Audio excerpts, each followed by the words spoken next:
Hello and welcome to Two Tiers Deep, the Women's Cricket Weekly Show, with me, Rosa Simpkin. And me, Chloe Hill. I'm the journalist, working in all the tiers of women's cricket. And I'm the cricketer, currently playing in the game. We saw a gap in the market, mainly from a Tier 2 coverage perspective. So we thought, why not start a podcast? To start with, we probably should explain something to you, which otherwise, none of this will make any sense. Last year, the ECB announced Project Darwin, a project to hand the game back to the 18 counties, split into 3 tiers. Tier 1 is the professional level, consisting of the Blaze, Durham, Essex, Lancashire, Hampshire, Somerset, Surrey and Warwickshire. I could go into the depths about why the Blaze aren't knots, but we'll leave that for another time. And Tier 2 counties are made up of Derbyshire, Glamorgan, Gloucestershire, Kent, Leicestershire, Middlesex, Northamptonshire, Sussex, Worcestershire and Yorkshire. And then Tier 3 are the national counties. Before we get started on today's episode, I'd like to give a shout out to our leading partner, Her Game 2. Her Game 2 Cricket partnered the Rose Talks Ball podcast and all the branches of the show, including Two Tiers Deep. Her Game 2 aims to spread a message of hope and equality throughout sport. Initially only in football, they have recognised that discrimination towards women and girls in sport is not limited only to football, so they have expanded into other sports, including cricket, where they can support, encourage and inspire women in the game. If you'd like to find out more about the work they are doing, you can find them online through their website, hergame2.co.uk/cricket, or you can find them on social media by searching for Her Game 2 Cricket. Thank you as always to Her Game 2 for their support of the podcast. Hello and welcome back to Two Tiers Deep, episode 8. This week, there's still no Tier 1 cricket because of the 100, but Tier 2 is still in action. We'll be focusing on Tier 2 with a little look at the 100. On today's show, a look at the week of Tier 2 fixtures and how things stand. Our Tier 2 Team of the Weeks. A look at the gap within the Tier 2 game and how that reflects on the wider state of the women's game. Another stress fracture to a young England quick. Is there an absence of good coaching? The importance of maintaining the momentum of the women's tournament despite ownership changes in the 100.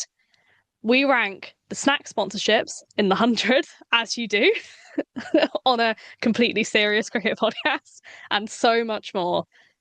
First of all, to address what we thought was quite a shambolic episode last week, we've actually had some really nice feedback, so thank you for people who've got in touch. But we spoke about the chaos of the cricket season. Chloe, what have you been up to since our shambles? Do you know what? I've just been at more cricket grounds, lots more coaching. Obviously, I had a Tier 2 match on the weekend for Northants against Sussex, so we'll talk a little bit more about that in a little bit. But yeah, I mean, Monday was a day off, which was lovely. But other than that, just been really, really chaotic at cricket grounds. What about yourself? What have you been doing? Cricket, and a bit more cricket. It's reached the point in the season where even though I'm covering all of the 100, I go to a game and I don't know what's going on because there's so much cricket. I've also been signing contracts on uni accommodation. It's been a lot, but we're back. And we're going to give this a bit more of a go than we did last week. Did we give you a shout out in the last pod for your A-level results and where you're going to uni next year? Or this year, I should say. I don't think we did. Are you going to tell the listeners where you're going? I will do. I am heading off to Cardiff in Wales, which is very exciting. First choice uni to do a journalism degree, which I guess makes sense. And yeah, I mean, I guess get ready for a lot of Glamorgan cricket coverage because there's not much else around there. No, that'd be so good. And obviously, I'm sure it will be such an exciting journey for you to go and explore Cardiff as well, but also doing your degree as well. There's a little bit of Welsh ancestry in my family, so that will also be interesting. My grandpa is very pleased that I'm heading to Cardiff. So yeah, it should be really good. You best start learning your Welsh then. But I didn't even take a language GCSE, so I feel like the bar's pretty low. Yeah, maybe just stick with your degree in journalism. Maybe leave the Welsh. Oh dear. Shall we have a look at some tier 2 cricket? As is the way at the moment. I mean, as we say, tier 1 is on a break. They are returning early September in the Metro Bank One Day Cup League One, but the tier 2 One Day Cup is well and truly underway. Looking at Saturday's fixtures, we had Gloucestershire v Yorkshire, Kent v Glamorgan, Leicestershire v Middlesex. And the results in from Gloucestershire v Yorkshire were Yorkshire won that match quite comfortably by 150 runs.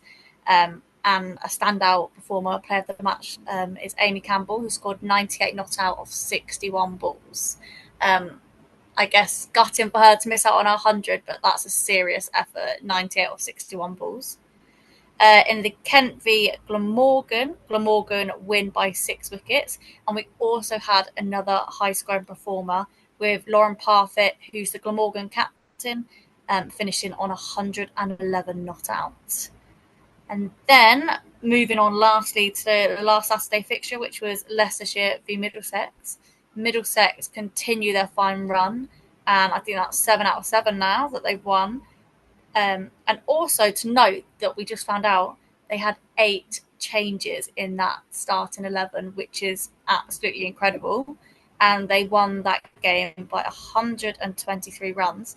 Now, for this match, we've had a little bit of a discussion and a little bit of a debate, but there's 2 player of the matches for this game. So Captain Saskia Hawley scoring 114 and Sarah Pearson with figures of 6 for 23. That is an unreal performance from Middlesex with 8 changes. Let's move over to Sunday's results. On Sunday, we started with Chloe's Northants against Sussex. They won by 57 runs quite comfortably. And was it comfortable? It was comfortably. We made it entertaining. You did make it entertaining, but it was reasonably comfortable. Yeah, in the our end. bowling attack had it. Yeah. I mean, you did only score. I think you're pointing to the fact you only scored 171 runs, but bowled them out for 114. Easy day at the office.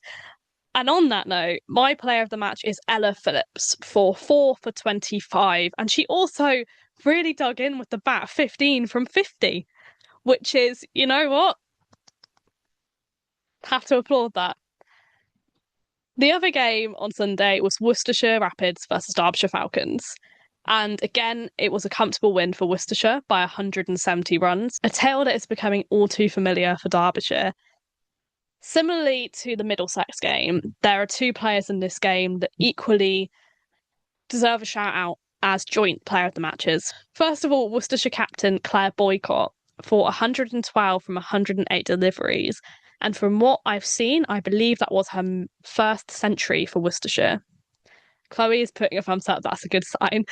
And joint with her is Jess Beach for an unbelievable bowling performance of 4 for 23 from 10 overs. Ridiculous. Both players absolutely smashing it.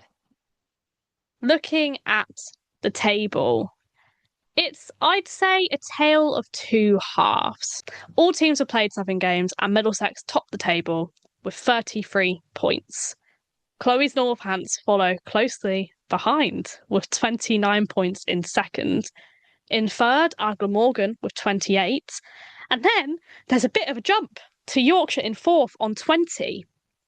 Worcestershire are also on 20 in fifth. In sixth and seventh, we have Sussex and Gloucestershire, both on 13 points. And then there's another jump.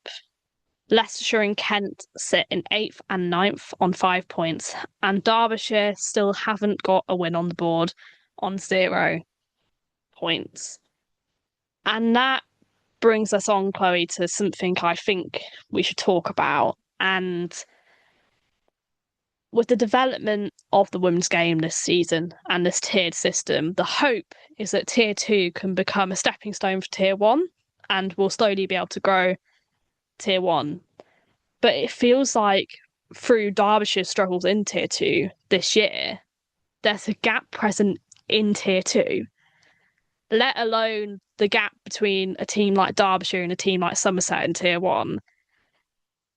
And I feel like this is a little bit concerning. Yeah, definitely, I'll agree. And look, I'm all for the Derby head coaches looking to stick with their homegrown players. But I think you need to look at the reality that you need to invest in a few tier one players or a few ex regional professional players who have stepped out of the game to help that squad become, I guess, a little bit more mature, understand the game a little bit better. Um, and for me, I think it's quite sad, really, seeing the gap between Middlesex at the top and Derbyshire at the bottom. Um, because I guess we saw what a threat Derbyshire were in the T20s. They did cause a few storms along the way, and they have got some exciting talent, but they're just such a young, inexperienced side. I suppose if we're looking at tier one players playing for tier two, we see tier two players going to play for tier three. And I just think the Derbyshire head coaches need a shake up. And there's so many tier one players that are knocking on the door asking to go. And I just don't understand why Derbyshire is saying no. That you clearly need to make that squad better. And I think that's probably my biggest question is why are they not having tier one players strengthen their squad? And I guess it's really difficult because, of course, there were always going to be these little bumps this season as teams kind of navigated how they approached this new system. And we've seen very different approaches across the board.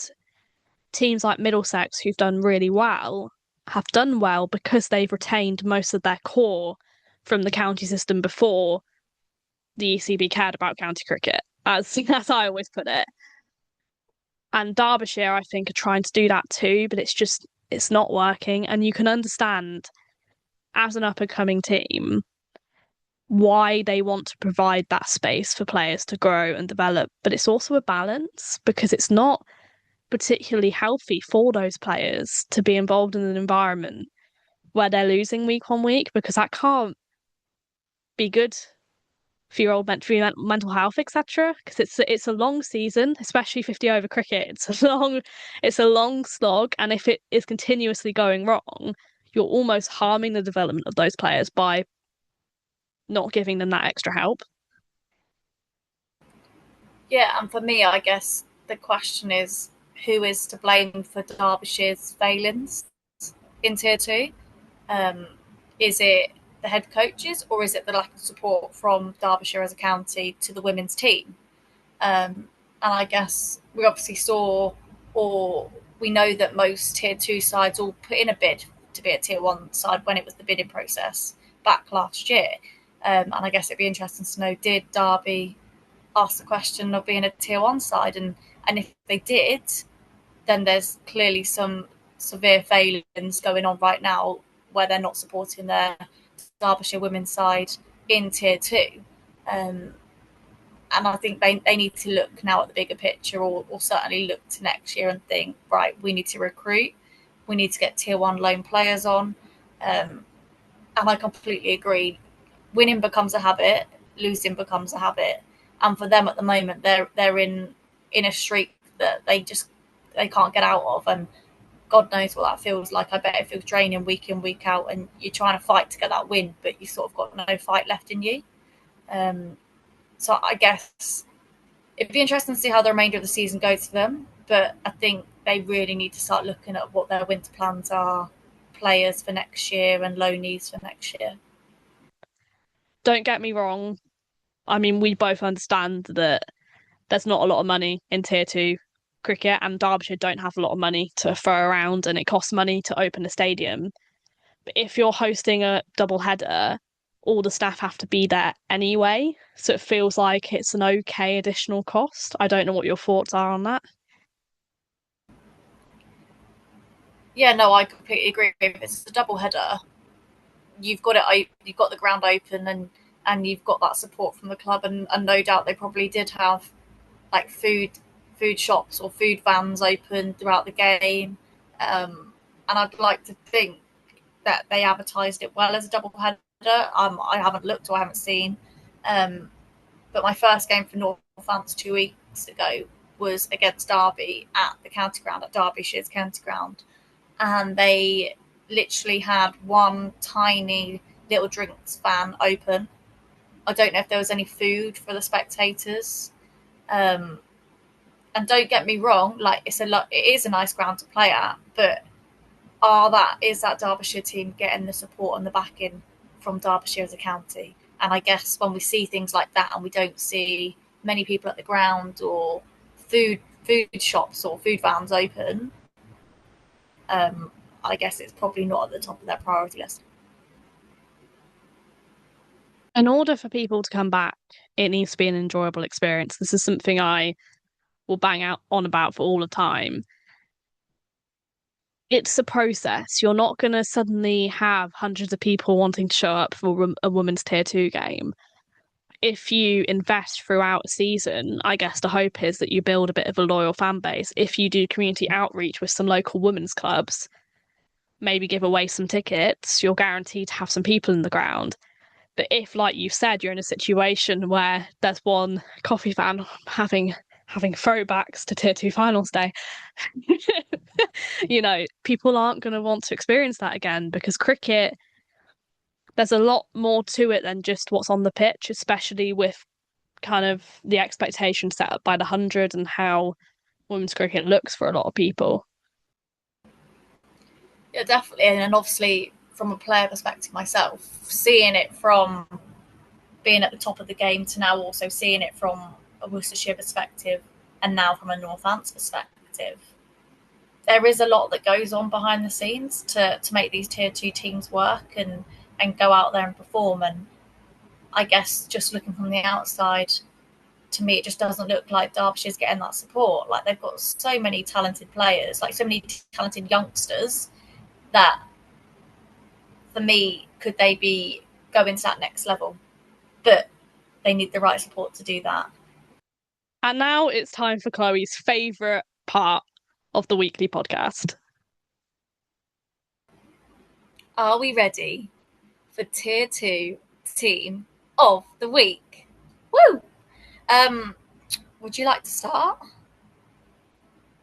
Sure. I always feel this is genuinely the most exciting part of the podcast. I'm always like, get to put a little 11 together. I will put a little disclaimer that so many batters performed this week.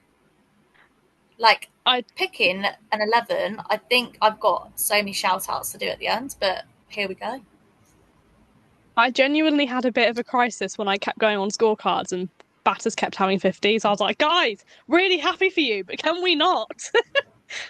I thought if they got a 50, sorry, it's not good enough. When you had so many players get 100, I was like, you haven't made it. And we both nearly missed a Middlesex player, which I will shout out still can't speak and we're not having a shambles, which I will shout out. She's in my team of the week. Okay, let's do this. I will kick things off. I'm going to be real with all of you right now. Not all the teams are represented. I'm kind of sorry about it. I'm also not. There's 10 teams. There's 11 slots in the team of the week. Sometimes it works out. Sometimes, you've just got to give the performances that deserve to be in the slot. Starting with my opening duo, both scoring centuries. My captain this week is Lauren Parfitt of Glamorgan. I'm gonna say vice captain because they basically did the same thing. Claire Boycott of Worcestershire. At 3, and also my wicketkeeper, Ariana Dowse of Middlesex. At 4, also of Middlesex, Saskia Hawley, another century. At 5, Amy Campbell of Yorkshire, with an agonising 98 not out from only 60 balls. She'll be gutted not to have a century, but I mean, she quite literally smashed it. At 6, I've got some Kent representation in Elsa Barnfather. At 7, Olivia Thomas of Yorkshire. in the runs and the wickets this week with a lot of threes. 3 for 30 with the ball and 33 with the bat.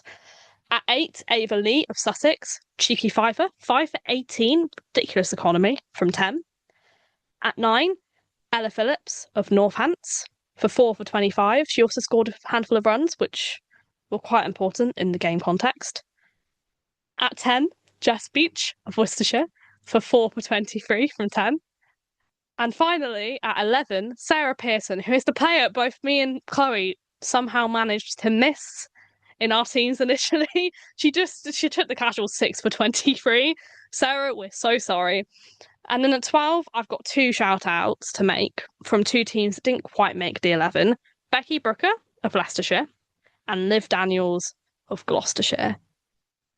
Now then, Chloe, who has made your tier 2 team of the week? I actually think we have a pretty identical team of the week, bar one. I never thought I'd see the day. So, opening the batting, I've got Lauren Parfitt from Glamorgan. And our opening partner is Claire Boycott from Worcestershire, scoring 112 this weekend. Number 3, and my wicketkeeper is Ariana Dowse from Middlesex, scoring 92. Now, this is where we've just gone off by 1, but the rest is pretty much there. So, at 4, she's coming in lower than where she usually does, but I've gone for Gwen Davis with 78. At 5, and my captain is Saskia Hawley, scoring 114 for Middlesex. Not out. And can we just note that Saskia Hawley, Claire Boycott and Lauren Parfitt are all their respective captains and scored 100. Coming in at 6 is Amy Campbell, scoring her 98 not out for Yorkshire. 7 is Elsa Barnfather, scoring 65 for Kent. Coming in at 8, Ava Lee with her 5 for 18 off her 10 overs from Sussex. 9, Ella Phillips for her 4 for 25 off 8 for Northants and her contribution with the bat. Coming at 10 is Jess Beach for 4 for 23 off her 10 for Worcestershire. And 11, the player that we might have missed out, but we've definitely got her in, is Sarah Pearson with her 6. Was it 6 for 25 or 6 for 23 from Middlesex? And then my 12th, is Olivia Thomas with her 3 for 30 and her 30 of the bat. And then I feel like I just quickly need to shout out a few names. So, Ellie Anderson for Glamorgan bowled 1 for 35 off 10 overs. Rebecca Brooker with her another 54 after her run that she didn't want in the T20 campaign. She sort of started really well in the 50 over comp again. Bryony Gilgrass 65, Sophie Beach 69, Ariana Darlow 1 for 26 off her 10 overs for Derby. So she bowled really tight in that expensive total that Worcestershire got. And then this one, Caitlin Belcher for Gloucestershire, she got bowled 1 for 25 off 9 overs with 4 maidens. Like, that's pretty good. Amelia Olivia, 61 for Yorkshire, opened the batting. And then for Kent, Isabel James, her 2 for 37 off 10 overs. See, all the bowlers that have bowled well have gone for such a low economy. So I'm just like, that's probably what I looked at more than some of the wickets, which was really good this weekend, even though there was some high scoring bowling. But yeah, our team of the week is very similar. I mean, that's borderline ridiculous. There's only one player different. And that is I've got Olivia Thomas. She's your 12th. Yeah. And you've got Gwen Davies, who, I'm going to be honest, I was looking at her total and I was thinking, oh, Gwen, any other week, mate, you would have been in. So I'm glad I know. Yours. I was like, oh, maybe I'll put her in at 4. Should be all right. She's very versatile, to be fair. Oh, there's our team of the week. How good. What a time to be alive. We were both on the same wavelength. I know. So many good performances this weekend. Maybe I'll get myself in there one week. Who knows? I'm sure you will. And it's the fact we both didn't realise the same player as well, even though she took 6 wickets. It's like we're living in the same space. It's ridiculous. I didn't even see it, so I do apologise, but well bowled, Sarah Pearson. Now, the 100. We're not doing game by game on the 100 because there's too much of it, and I think we would actually go insane, and so would you listening to it. Now, there's been a couple of bits of news and bits and bobs that have happened that we thought we should have a chat about. And the first one is the news that Rhiannon McDonald-Gay has had to pull out of the 100 due to a low-level lumbar spine bone stress injury, which I assume translates into stress fracture. I'm looking at the cricketer at the top of the screen. Is it a stress fracture? If it's a low-level lumbar spine bone stress injury. Yeah. So, I mean, I think they're saying it's that because it's more of a stress response. So it hasn't actually gone to a stress fracture yet. It's like a stress response on the bone that, if she continued bowling, would lead into a stress fracture. That makes sense. There's a reason I'm not a doctor, everyone. I've been around too many fast bowlers. Yeah, that's why I immediately looked at you like, is it a stress fracture? Is it not? Yeah. So it's not as major as a stress fracture, but it's still not ideal. And it's another young England pace bowler who is struggling with injury. And that's a tale we've seen too many times before. Freya Kemp, Danny Gibson, Mahika Gore, to name a few, Tash Farrant, Katie George. I honestly probably could go on all day. And I guess the big question to ask is there an absence of good pace bowling coaches in women's cricket? Because this keeps happening. Yeah, I think something's not quite clicking, whether that's in terms of, I don't know if it's the lack of coaching, like we say, but there certainly is some good fast bowling coaches out there. I guess my only argument, my only debate would be is most of them are men. So do they know the women's body and what they can put themselves through in terms of recreating an action that I guess is suitable for a female body to handle under that level of stress? Because fast bowling is ridiculous on a body. I mean, I'm certainly glad I don't bowl seam, and you'll never find me bowling it in a million years. I'll stick to my keeping, to be honest. And if I need to bowl, I'll bowl some off spin. But I guess there's got to be enough research out there for fast bowling coaches to then relate it to a female's body. And I think, are we correlating the two together enough? Because we are seeing a lot of young girls who are getting these stress fractures or stress responses, and it's making me wonder, is something not linking up quite right? 100%. I mean, I think adding on to that, there's a bit of a pattern. It's kind of, we've reached a point where it's starting to dissipate slightly. But there has been a pattern in recent times of former players who are kind of breaking into coaching, using the women's game to kind of build their portfolio to then step into the men's game.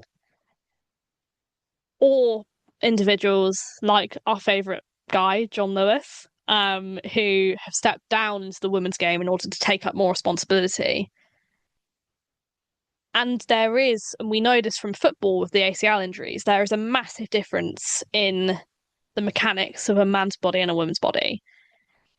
And as you say, I feel like there must be the research into that, and we must have reached a point where we understand those mechanics, but it feels like we're still mismanaging these young players.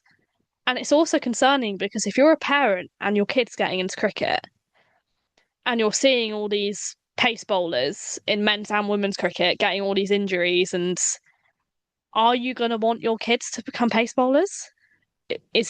Are we at a risk of parents kind of, did you get where I'm coming from? Like a fall of the amount of pace bowl talent? Yeah, no, completely. I agree. Like, it certainly is. I guess whatever you do, there's always going to be injuries, but fast bowlers, obviously, they get these back injuries, knee injuries, and ankle injuries so much more than a spinner. Or for me as a wicketkeeper, I mean, for me as a keeper, it's either I get a little bit of backache because maybe my technique's not right on a day, or I break a finger. But to me, yeah, there's just probably there needs to be something out there, or a bit more research out there, just to understand, I guess, the female's spine and back compared to a male fast bowler's spine, and I guess see what the differences are, and highlight them and address them quite quickly. I mean, we know, for instance, that if you don't have a strong core, that your back obviously is not going to work very well.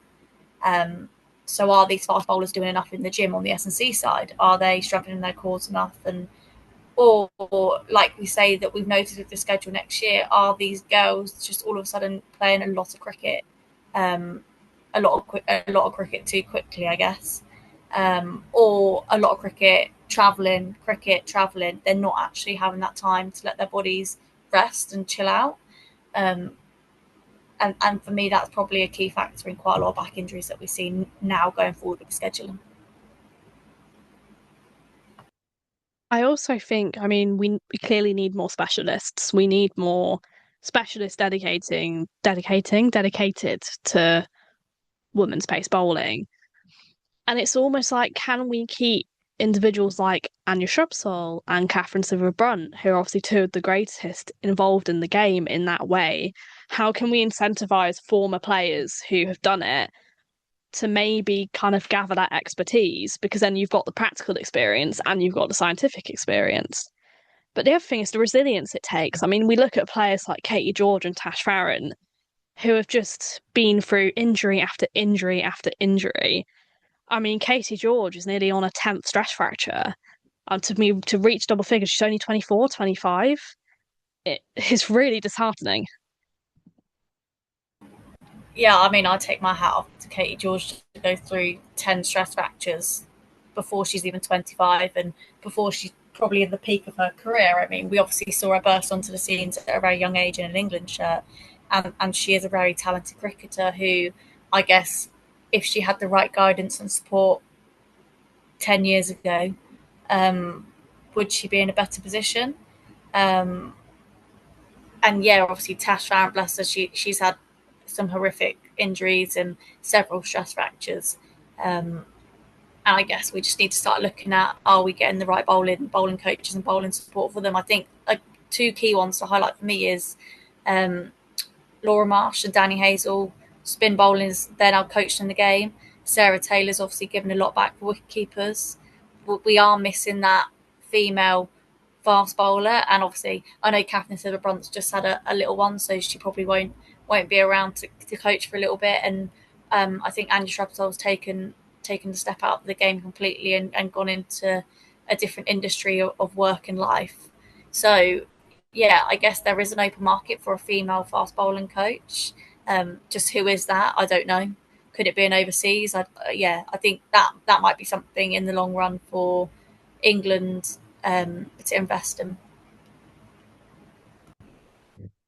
100%. And on a more cheerful note, there is a player in the women's 100 who I think we just have to give a shout out to. And that is an absolute legend of the game, Sophie Devine, who, quite frankly, has been divine. She's won 4 Meerkat Match Hero, like Player of the Match awards in a row for Southern Brave. Obviously, they are topping the table. They've won all of their games. She's taken 9 wickets in 4 games, just as you do. She's contributed with crucial runs, including 41 not out against the Rockets. She's having an absolutely ridiculous season. I think she just needed to get out of the orange Birmingham Phoenix kit and make that transfer over to the green Southern Brave. I mean, we saw her in the Phoenix kit the last few years, and she certainly hasn't had the 100 season that she's having right now. She's off to an absolute flyer, and I hope it continues, because we all know how capable Sophie Devine is with the bat and with the ball, and what an indestructible player she can be. and how hard she hits the ball. Yeah, she's an asset to any team, and take my hat off to her for winning the what is it, Meerkat Match Hero several times. I'm obsessed with the fact that the Player of the Match award is sponsored by those meerkats. It's only in the 100, only in the 100. I mean, to be fair, in the Blast, it's sponsored by a dog, and you win a dog. So I guess there's something about animals. But I feel like I should give a shout out to Elise Perry, because the only reason I remembered to add this to the notes was because she put up an Instagram story where she'd cut, I think it was, there's two meerkats. One of them's called Alexander. She'd cut Alexander's face off and put it on Sophie Devine's face. So shout out to Elise Perry for that masterpiece.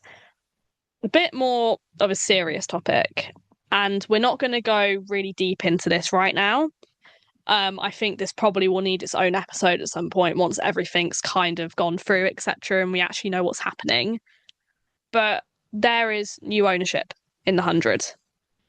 For some of the teams, like Northern Superchargers, that is an 100% stake. But for most of the teams, that is a 49% stake. As the ECB have sold their stake in all 800 teams, they do, however, still maintain control of the competition. I saw an interview with Nat Silverbrandt on air the other day, and she was talking about the importance of keeping the momentum of the women's tournament going, and like the continuation of the double headers as an example, even through this new ownership. And I was wondering if you had any thoughts. I mean, a big one for me is that how successful has the 100 been for the women's game?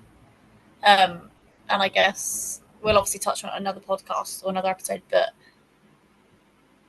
is this change going to have an impact on the franchise competition for the women in England that has been so successful, and I guess also developing new young English talent, and putting them on the big stage? And I guess it does sort of prep some of these youngsters for the international stage. I think if we look at Alice Capsey in the first year of the 100, no one knew about her, but putting her on those big scenes, she's then made her England international debut that same year, and now a key player in that England side week in, week out.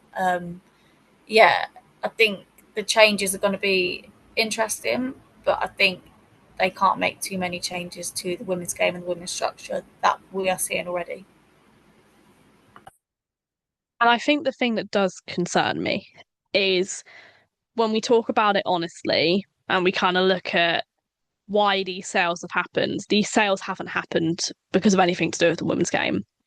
Yes, we now have this kind of county link with men's and women's cricket, but that's only been happening for like 7 or 8 months. This has happened because of the state of men's county cricket and the lack of money in men's county cricket, especially for the counties that don't host 100 teams.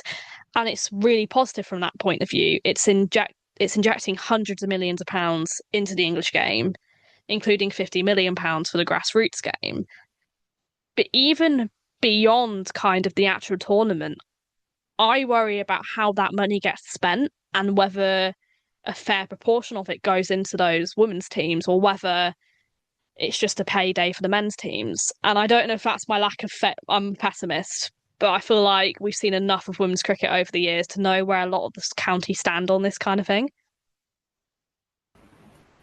Yeah, and from a player's perspective, I certainly hope the women's game sees a lump of this big money being invested into the game, and it needs to be invested into both the men's and the women's county, especially before these tier one counties, going under the same banner. Yeah, but I think all in all, there's no debate. We need to see money going into the women's game alongside the men's game. I think that's end of conversation on that point for me. Shall we have a bit of fun?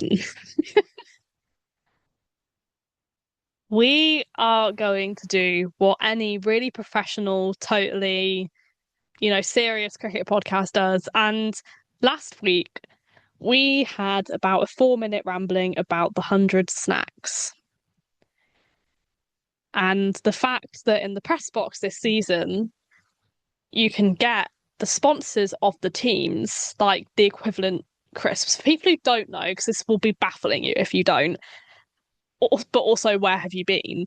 Since the beginning of the 100, not all five teams, am I okay? All 8 teams have been sponsored by a KP snack. KP snacks own a lot of the well-known confectionery, crisps, etc. And we are going to rank the 8 sponsorships. And I think about how we should do this.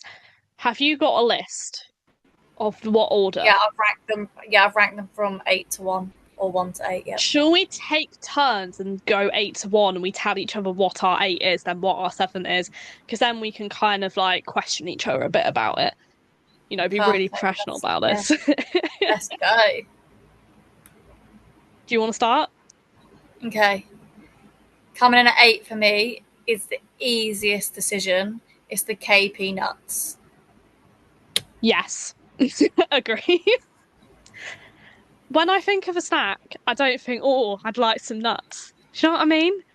For me, nuts is no anyway, so straight to the bottom. Agree with that one. So at 8, we've both got KP Nuts, which sponsor Oval Invincibles.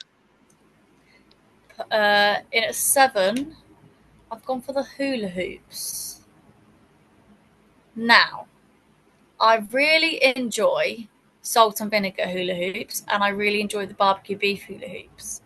But if we're just going plain Jane, I prefer some of the others. So hula hoops for me are in at 7.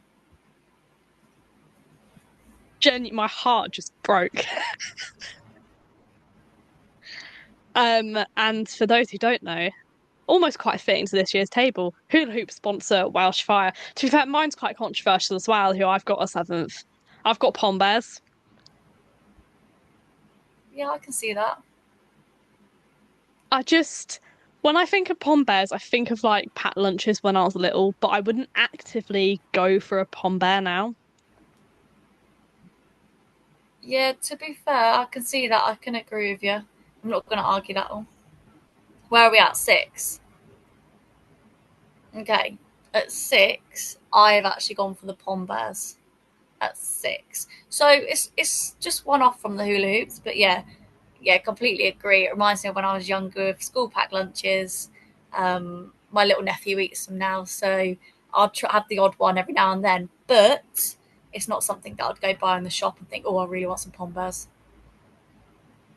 It's really funny because my niece and nephews are exactly the same. They love a Pom Bear. At 6, I've gone for pop chips. And see, I quite like a pop chip. And they're really good on the train because they're not that crunchy and they don't really smell. Just like to anyone who eats cheese and onion crisps on the train, top tip, don't. But I just would rather not. Like if they were in my cupboard, they'd probably be the last thing that got eaten.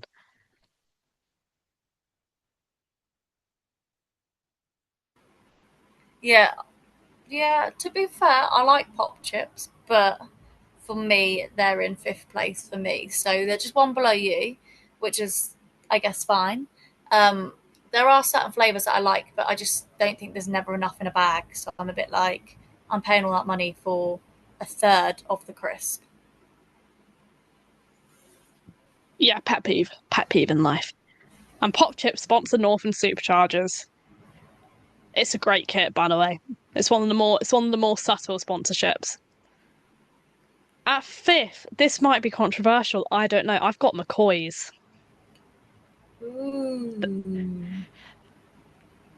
Interesting. And do you know what I think it is? I think it's the flavour profile. Like when I think of McCoy's, I think of the steak ones and I think of like the really salty ones. They're quite intense for a crisp. But then again, I do like the fact they're like what do you call them when they've got the Ridge. lines in? Yeah. Ridge. Salt and vinegar Ridge McCoy is beautiful. Yeah. What are we on? It's a tough one. 4th, yeah. Okay. I've gone for the butter kiss popcorn at fourth place. In fourth place, I just think it's nice, but I barely have it. Like it's not a go-to, but it's nice, and I would probably have it more than the others that I've already said. I'm not going to argue with that. That's fair enough. At fourth, I've got skips. And again, I know a skip reminds me of my child. I used to have skips all the time when I was younger, and they're a top tier crisp. But again, it's not something I'd actively buy, and it's also a really ugly kit. And I know that shouldn't have swayed my decision on the snack because they're separate conversations. But it is the yellow and the orange and the it's a lot. So they are my fourth place. Okay, in third place, I've actually gone for the skips, but I actually really like skips, and I could have put them second place. Um, the taste of one, melt it on your tongue, let it dissolve. Yeah, love a skip. I've got Butterkiss popcorn.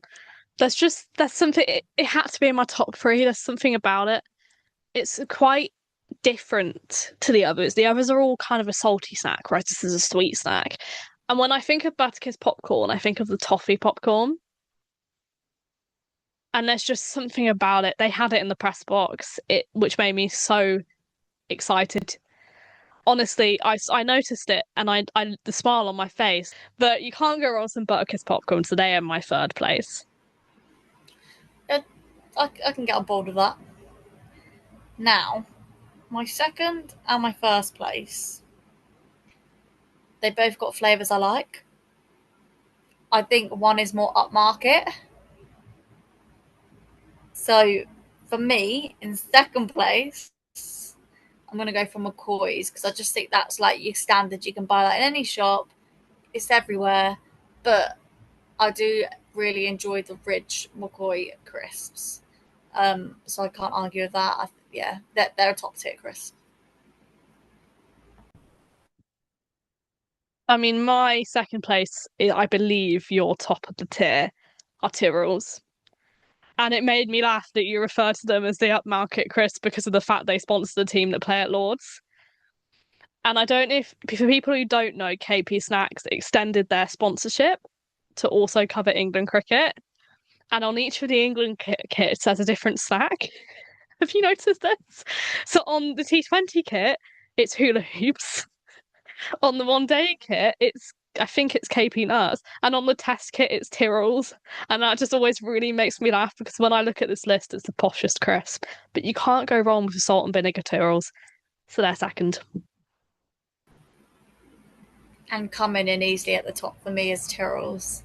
The salt and vinegar flavour, the sweet chili flavour, yeah, Tyrrell's top tier crisp. My top is hula hoops, and this is why I'm so offended they were down in seventh for you. I don't know what it is about a hula hoop. I find them quite comforting. They're quite easy to eat. There's a lot of variation. There's a lot of different types of hula hoops as well. You've got the big ones, the little ones. And also like from a journalist point of view when you're working, because they're small, they're quite easy to multitask. I think we've done it. We have very seriously ranked the eight crisps. We've smashed this episode. We've done our team of the week. We've ranked our crisps and our snacks. We've had discussions and debates. We've announced all the tier 2 results. I think this is tier 2 over and out for episode 8. I agree. Thank you everyone so much for tuning in. And I'm going to assume that more of you made it to the end this time than they did last episode. But I guess you can let us know about that. Thanks for listening to this week's Two Tiers Deep. If you like to find me, Chloe Hill, you can find myself on Instagram with a new Instagram page covering this podcast at Two Tiers Deep CH. Or I'll pass you over Rosa to find herself at Rosa Talks Ball. Or if you have any questions, you can contact us on rosatalksball@gmail.com. And please don't hesitate to get in touch.